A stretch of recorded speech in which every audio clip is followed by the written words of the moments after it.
Hello, in this video we're going to fill in this table of values and hopefully explain how to identify what's called a horizontal shift when it's applied to a quadratic relationship. A really big idea here, and this big idea is for really when you move forward with other types of relationships, is that this thinking can be applied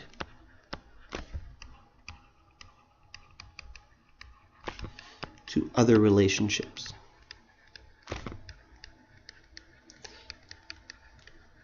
So even though in our course we really only look at y equals x squared as our parent graph, the same thought process can be applied if we're looking at y equals x cubed, y equals absolute value x, y equals 1 over x, which are a variety of different types of relationships. What we're ultimately interested in is not having to graph a relationship using a table of values, but using what's called a parent graph, or the most basic form, and applying what are called transformations. So I've taken a second here, and on the left-hand column I've written y equals x squared, y equals x minus 2 squared. And you'll notice I've color-coded them to help me organize my thinking. I've already filled in this first row. Y equals x squared should almost be second nature by now. We want to really be able to close our eyes and envision what that shape looks like. That's really going to be helpful. So let's fill in this second table of values, or the second row here. Negative 3 minus 2 is minus 5. Minus 5 squared is 25. Negative 2 minus 2 squared is minus 4 squared, which is 16. Negative 1 minus 2 squared is negative 3 squared, which is 9. 0 minus 2 squared is minus 2 squared, which is 4. 1 minus 2 squared is minus 1 squared, which is 1. 2 minus 2 squared is 0 squared, which is 0. And 3 minus 2 squared is 1 squared, which is 1. What I notice right away when I fill this in is that I remember this is a quadratic relationship, and quadratic relationships have this sense of symmetry, and we can see that sense of symmetry right here. That sense of symmetry is around the vertex, a very important point that we always want to identify. Well, we see that sense of symmetry right here. So that suggests to me that the vertex for y equals x minus 2 squared is at the point 2, 0.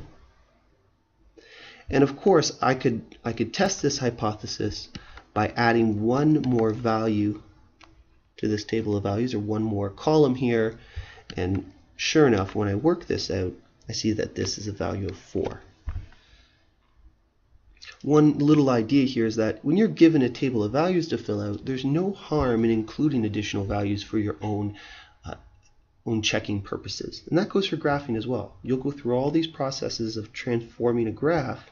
Once you're done, there's no harm in plugging in a point or two into the relationship to ensure everything works out. So let's work through the next two rows here. Negative 3 plus 5 is 2 squared, which is 4. Negative 2 plus 5 is 3 squared, which is 9. Negative 1 plus 5 is 4 squared, which is 16. 0 plus 5 is 5 squared, which is 25. 1 plus 5 is 6 squared, which is 36. 2 plus 5 is 7 squared, which is 49. 3 plus 5 is 8 squared, which is 64. And I look at this table, this row here, pardon me, and I see there's no symmetry there. So I'm not quite sure where the vertex is going to be. And we could talk about all sorts of different ways to rationalize if the vertex is to the left side of this row or to the right side. Let's fill in this last row.